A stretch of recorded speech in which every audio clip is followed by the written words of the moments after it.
was kind of shocked at how many people I saw that were kind of rooting against Prigozhin.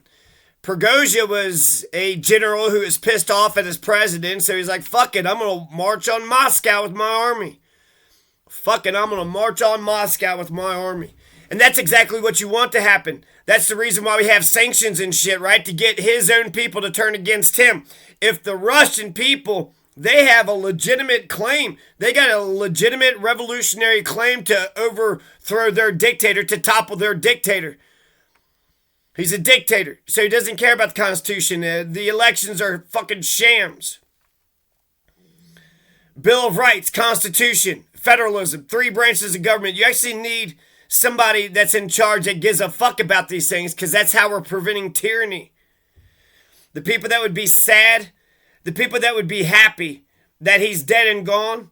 Prigozhin of the Wagner group, they said that he was a passenger in a plane. Interesting how we found that out immediately too, because the records of Russians are so perfect, and it's a passenger plane. He's just flying between St. Petersburg and Moscow over and over again.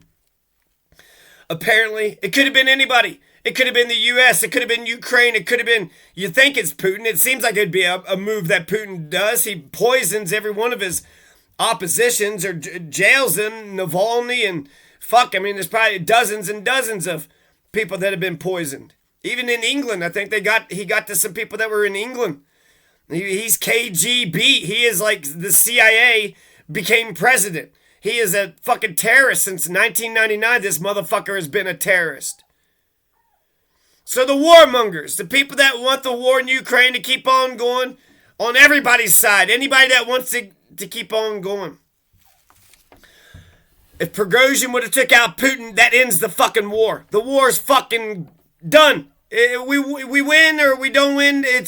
I think we win because Ukraine is saved. But if you want the war to go on forever and ever. Now, I came from the generation of the Iraq War. And 2000, I graduate, Iraq War's 2003. And it seemed fucking crazy how goddamn zealous people were. Like Saddam had been like smacking their mothers for years. Saddam Hussein, yeah, he's been torturing us for years. Now, he didn't do anything to you. He wasn't, an Epsteiner, nor did he rape Jean Carroll. Saddam Hussein, apparently killed some Kurds, but that was with... Anyways, I hated the Iraq War. I still hate the Iraq War. But we all lost. The millennial generation, they lost in our opposition to the Iraq War. It's still occupied today. None of the war criminals went to jail or got punished in any way, shape, or form. People might say that's an oxymoron. A war criminal? A war criminal. Why wouldn't you just be a criminal? What's the difference between a war criminal and a criminal? It's almost like you're saying war criminal to make it seem like, well, they could do, it's war, war is hell. What can you do? Criminal? So it didn't go anywhere. And as much as I want to, to be opposed to any and all conflicts around the world, we have a military-industrial complex. Ukraine is the biggest country in Europe. We're protecting borders. We're doing a humanitarian thing. The only thing I wonder sometimes is there some, backdoor shit? Is this just the show that we see? Is Putin our guy? Is Putin on our payroll? Or is he like, is this just to keep the war going on and on? So I do want to see the war come to a close. So I'm sad to see Prigozhin dead. And since my generation didn't stop the Iraq War, why continue to be on the powerless side that doesn't get anything done? We have a hammer, and this is a nail that perfectly fits the hammer. So why don't we bang the shit? Why don't we knock that fucking nail straight on through? Connect those 2x4s. Get a strong frame. Get a strong foundation. We got a military-industrial complex. So if you want to talk to me about stopping the war and then, reeling back the military-industrial complex, I'm all ears about that. But I want to hear a plan. They at least had the Century for American Progress, the New American Century for Empire, what the fuck ever. Somebody wrote a paper. And somebody wrote a paper in a think tank, and then so they had a plan. They had a plan. When you say you're just going to pull the fucking plug on the entire empire, we got 900 military bases in 150 countries. So we have a appointed empire, which is actually a brilliant way to do an empire. Instead of occupying the entire nation, we just have a military base in the country. And then that's it. So basically, Niger, like there's so many, like, basically we're so fucking selfish, it's almost like we don't even give a shit what happens to the country. We'll go ahead and set a military base in a dictatorship. We'll set a military base and there'll be a coup d'etat, just like in Niger. And they said, well, you just stay in your military base. Okay, we'll stay in our military base. And then what happened with the Civil War was an attack on one of our federal military bases. The Confederates tried to bomb our military, and then that was the powder keg that broke the camel's back. So I wrote a couple of historical things here.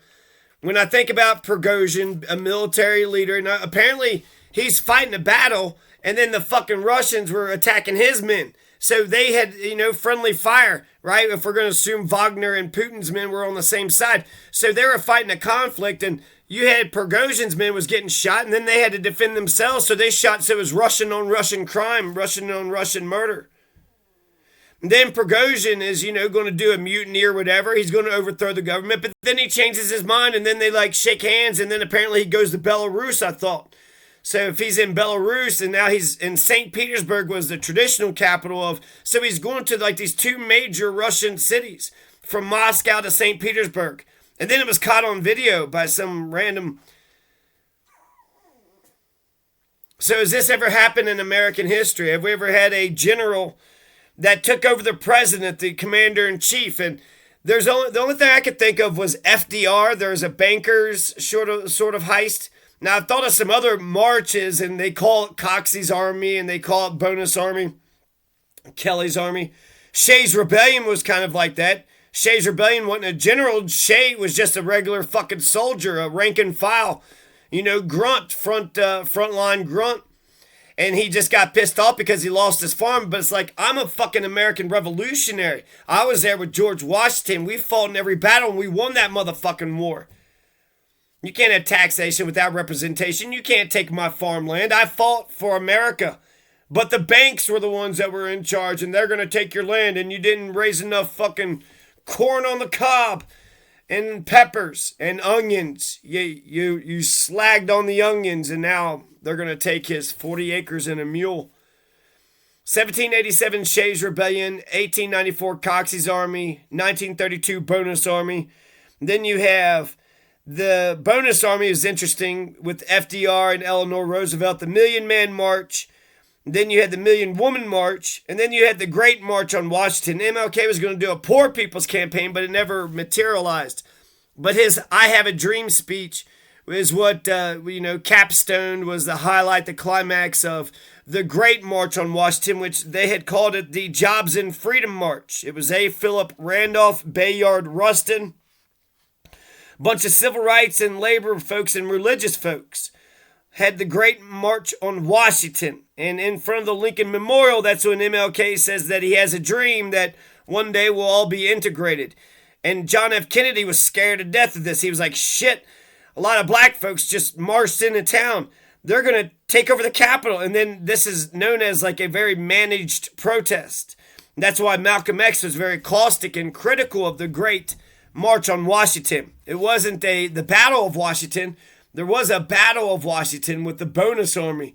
Under Herbert Hoover, you had a bunch of veterans that says, all right, you promised us a bonus. World War I veterans. World War I's been over for over a fucking decade. But they were promised some money because that's what the fuck people do. Oh, I'll give you money in 10 years. By that time, he'll fall down a ditch and then he won't collect it. So the whole time he's like, oh, no, I'm getting that money. And then eventually they're fucking starving and they're hungry and they're like, okay, we got to go to the government. We need our goddamn money.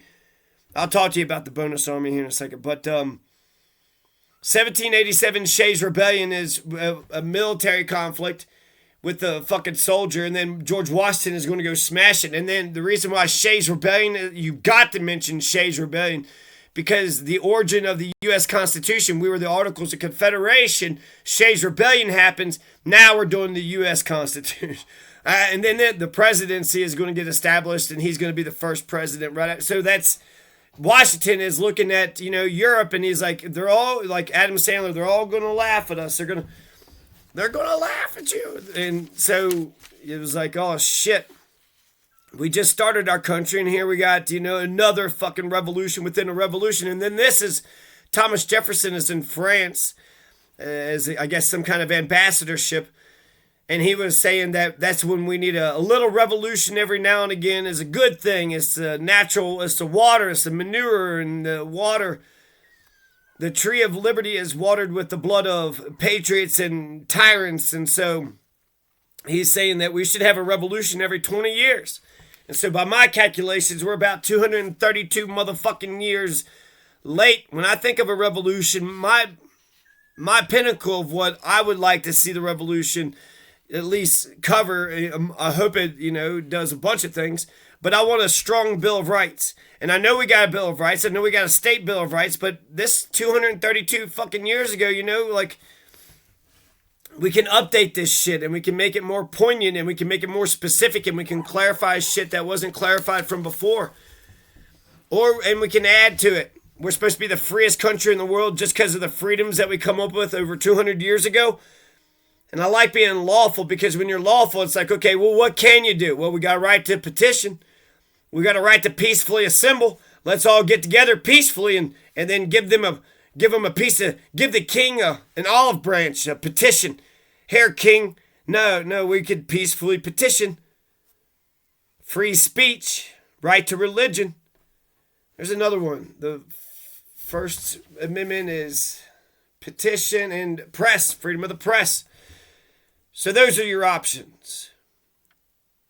So Shays Rebellion, Coxey's Army, Bonus Army. Then there was the banker thing with Smedley Butler. That's the only thing that I think of that came close to a general taking over the presidency. So Smedley Butler was this famous general, and some bankers said, we need to get rid of FDR. Why don't you march on the Capitol? So they just basically kind of cornered him, and then he goes to fucking Congress and rats him out. So that turned out to be the worst plan ever. Hey, we'll just go to Smedley Butler, and Smedley Butler, he'll just take over that'd be like Colin Powell, maybe. Maybe if you got Colin Powell and you was like, hey, let's, take over the Capitol. But Smedley Butler and the banker, attempted coup, whatever. All right, so 1894, Coxey's Army. This is the second year of a depression. And these are a bunch of unemployment people. So you have Bonus Army was like Kelly's Army and somebody else. And I kind of like they're getting their bonus. So they call it the Bonus Army because I like it when it's named the theme. It's a good name, Bonus Army. But Coxey's Army makes it seem like it's personal. You piss this Coxey off. And then there's two Coxey's Army, 1894 and then 1914, 10 years later. And I don't have many details on the second one, but the first one, Coxey was arrested when he walked on the grass of the U.S. Capitol. So they went ahead and just kind of chucked him out. So they set a precedent. Oh, a bunch of poor Americans wants to fucking, Shays Rebellion? You're a poor American soldier that fought for the revolution. You put your life on the line so that way we can have the Constitution and the Bill of Rights and the three branches. So we can have this federal republic so we can move forward and create the United States of America. So you think you're entitled, Shays Rebellion, to keep your farm? You want to keep your own farm? No, the banks get it because they got all the money, so they get all the property. They get everything forever and ever. They're too big to fail. They've been too big to fail since the fucking beginning. Second year of the Depression. So Coxey's Army, 1914, Coxey's Army, Shays Rebellion. You're going to have the Bonus Army, so we're going to have more veterans. I thought we loved the troops, support the troops. Oh, yeah, God bless the troops. Remember when Kaepernick protested police brutality and you all were like, why does he hate the troops? That's how you love the troops so fucking much you just make up shit to. The Bonus Army is a bunch of World War I veterans. But that was Woodrow Wilson, that piece of shit bitch. Oh, I fucking hate Woodrow Wilson. U.S. government attacked World War I veterans. The Battle of Washington, they took tanks and bayonets and tear gas. You had a bunch of cavalry, a bunch of American police, I guess, D.C. police, some kind of military for DC that went after the veterans, and they had cavalry on horseback and gas masks. And then these are the main. This is Eisenhower and Patton and Douglas MacArthur. So these are like some of the most famous, like World War II motherfucking. These guys started by. And then they set fire to. So there's 2 deaths. So just to give you an idea of how the Battle of Washington D.C. happened, you had 2 cops' skulls were fractured, and then 2 men died, and then there was a 11-week-year-old was killed, and then an 8-year-old baby had died. What? Not a baby, but an 8-year-old, I guess a young person, but you had an 11-week-year-old baby who died and an 8-year-old who had died. And this is under Herbert Hoover. And Eleanor Roosevelt is going to get a very smart lesson about how they had handled this. And so she did it better when they had the same thing happening to them. But it's kind of like a Sacramento River massacre. Remember when Kit Carson killed all those Wintu people at the Sacramento River massacre up there by Klamath Lake in the Sacramento River? 700 killed at the Mystic River massacre. But it's just against Americans, and it's veterans who want their fucking checks that they were promised. You want me to get a check 10 years from now, motherfucker? I'll put my life on the line, and we want a lump sum right now. And it's Eisenhower and Patton. These are Douglas MacArthur, right? Then he's, I shall return. Eisenhower is going to become fucking like one of the best presidents afterwards, but before they went to World War II and became fucking, heroes and champions, they were pieces of shit. And the bonus army was integrated. Both black and white soldiers came marching on Washington. They were promised a bonus. Now, they weren't going to collect until 1945, but in 1932, they said, we got to march on Washington. They were promised it in 1924. So they waited 8 years at least. But 1924, we're gonna pay you in 21 years from now. Motherfucker, anything could happen from then until now. Herbert Hoover, tanks are driving over the tents, and then they burnt down the little tent city. They had steel helmets on, cavalry, gas mask. World War I was when they were, spraying everybody to death with poison gas. 2 cops' skulls were fractured. An 8-year-old died. An 11-week-year-old baby died. 2 veterans died. So he killed Americans. It was bloody. And then that dispersed them. That's the end of that. That's the end of the bonus army of 1932. But you're going to have it come back in 1933. This is when FDR gets elected. So that was, Hooversville. Eleanor Roosevelt said of the first one that it shows what fear will make a person do. She was big about the freedom from want. So if you're afraid of not being able to eat, afraid of not having housing, well, shit, we got to march on Washington, D.C.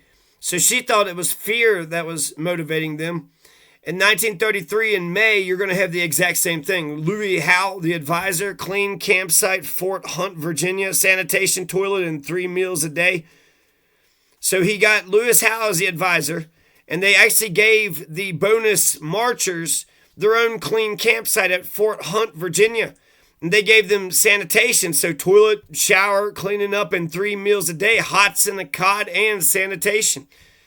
That sounds pretty nice. Now, FDR didn't want to give a lump sum. He wanted to give them jobs, the Civilian Corps, Army Corps, something, CCC. He says, why don't you get a job with the CCC? And that's actually what ended up happening is a lot of these guys, these veterans, took a job. And so it's not they wanted a free handout. It's not they just wanted cash money or just wanted a check. They wanted an opportunity. They wanted the ability to be able to take care of themselves. Eleanor Roosevelt's going to get sent out. She was basically not kidnapped, but it was like, hey, why don't you just walk with me? They had just put her in a car with Louis Howe, and he kind of drove her where he wanted to, but to get away from the Secret Service. Ankle deep mud. She had to walk through ankle deep mud in order to mingle with the veterans. And she started out by saying, I never want to see another war ever again. And then they started clapping. There was 2,600 veterans that accepted jobs from the CCC, and they got paid $1 a day, and they said that was too meager. But that happened in June. So within 1 month, it worked. The bonus army worked. 2,600 veterans was able to get a job, and $1 a day isn't that much, but at least they were making something. 1936, Congress is eventually going to pass the bill, the bonus bill, over FDR's veto.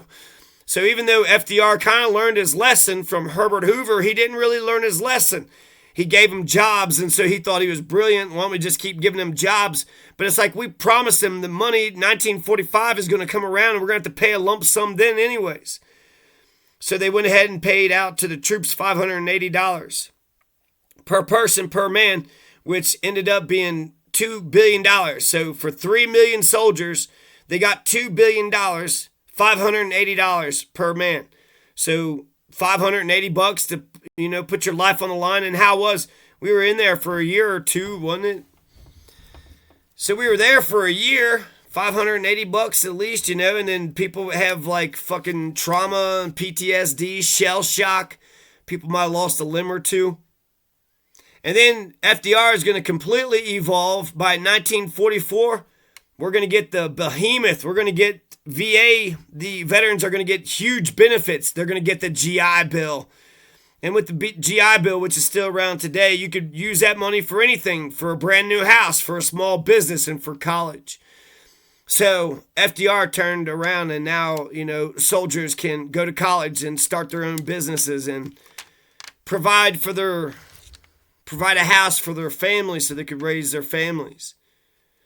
So that the second bonus march ended up being successful. Louis Farrakhan at the National Mall, he established, they estimated it wasn't 1 million, it was about 400,000 to maybe 837,000. So we'll meet in the middle, 600,000.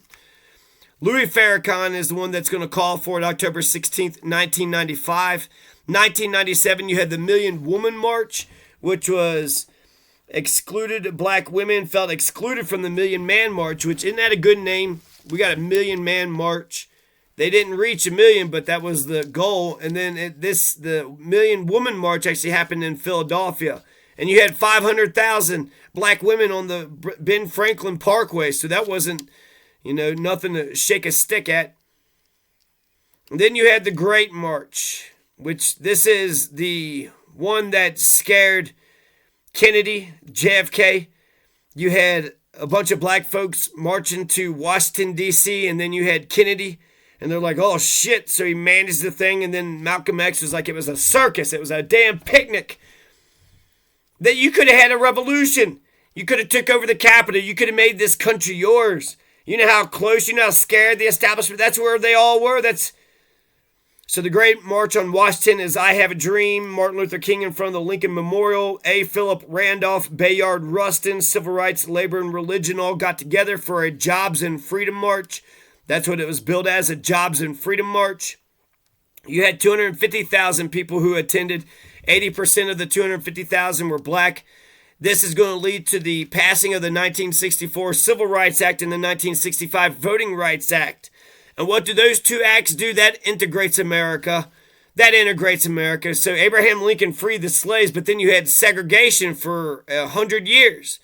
And it became integrated in 1964 and 65. Okay, civil rights says black folks can attend any public business that's out here. And then the Voting Rights Act says they get a right to vote.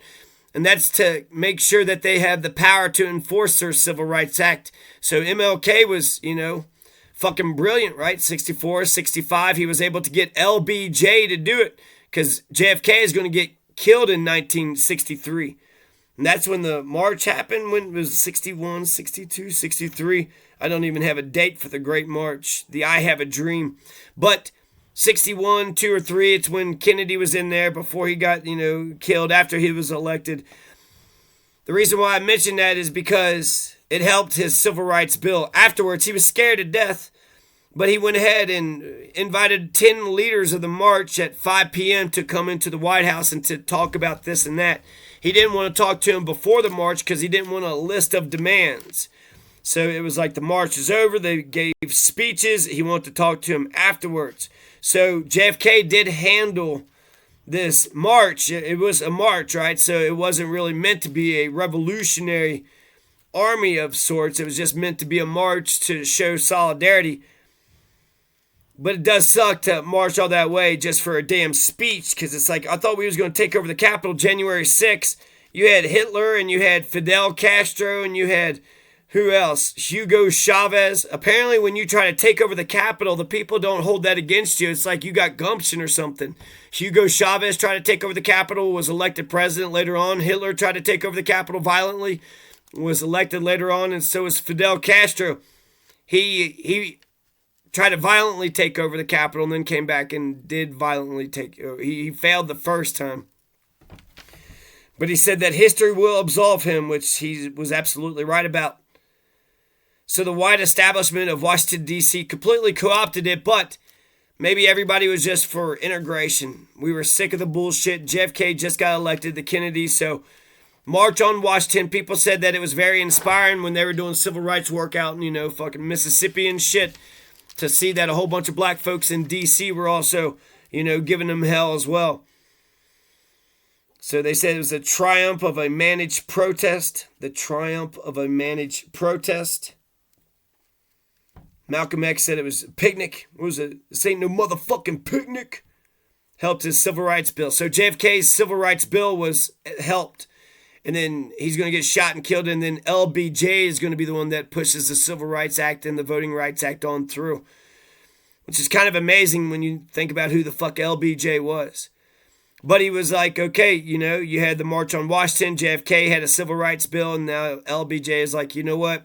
Since he got killed, and let's go ahead and let's get integration. So we got integration. So that was successful too. I would say the Great March on Washington was successful. The bonus marches, the second bonus army was successful. Coxey's army wasn't successful. And the first bonus army wasn't successful. That was the Battle of Washington. Herbert Hoover, you dumb douchebag. What? There's American veterans coming to the Capitol? Quick, pull out the tanks. Get your guns. Get your bayonets. Have you got your sharp-edged axes? Have you got your sharp-edged axes yet? And the Million Man March, I don't know if it was successful. Coxey's Army, the first one, was not successful. Shays' Rebellion was not successful. So, there you go. There's a couple of historical examples of real-life Prigozhin shit for the United States of America. Now, a lot of times you've actually had people during wartime. You had revolutionaries that took over the state. That's the communist revolution. Russia was in a war, and then the communists took over Russia. Germany was in a war, and the communists took over Germany. I want to say that was World War I. World War I was the death of empires. The Austrian-Hungarian Empire goes down. The Ottoman Empire goes down. There's like 3 or 4, 15 empires that died because of World War I. So World War I changed some shit, and that was with Gavrilo Princip, right? And we were on the side of the Serbs. Yeah, because Germany pushed Austria to give them the ultimatum, and then Russia defended them. So we were on the side of, and today we're not on the side of the Serbs, the Serbians. What's that about, huh? Gavrilo Princip, and he just killed an Archduke Ferdinand. The Archduke was like a low-level guy, wasn't even the main guy. And then that starts a world war because everybody started drawing up sides. So you had like the country itself is being bankrupt. It's looking at a war, paying attention to the war. They're sending soldiers. They want to go win the war. Japan, it was, I want to say, in 1905 or something. But Russia was in a war with Japan. And while Russia was in a war with Japan, I want to say they lost or were losing. And then that's when you had a bunch of resistance. And then the communists just came in. And they actually overtook the social revolutionaries, which, what the fuck? The communists kind of fucked shit up for Russia because of the social revolution. They would have elected a social revolutionary instead of the communists just came in and took everything over by force. But since Russia was a backwoods, backwater kind of place, it was almost like, it's third world countries. That's why Fidel Castro was able to do it in Cuba too. So we had businesses and shit, but we didn't really have, it wasn't established to be a good democracy. So when they said, hey, they're taking everything away from the peasants, they couldn't really argue against it because they were taking everything away from the peasants. and then being thrown into the cannon fodder for a losing war in Japan. Fuck this shit. Let's just take our country over for ourselves.